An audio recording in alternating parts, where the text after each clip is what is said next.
Hello everyone. In this video, I will show you how to use ChatGPT to create your resume. Start by opening ChatGPT.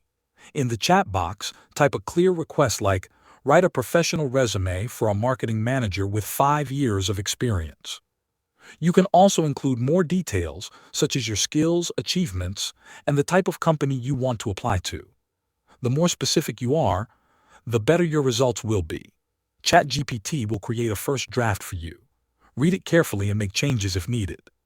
If something feels too generic, type a follow-up message like, make the tone more formal, or add measurable results to each job description.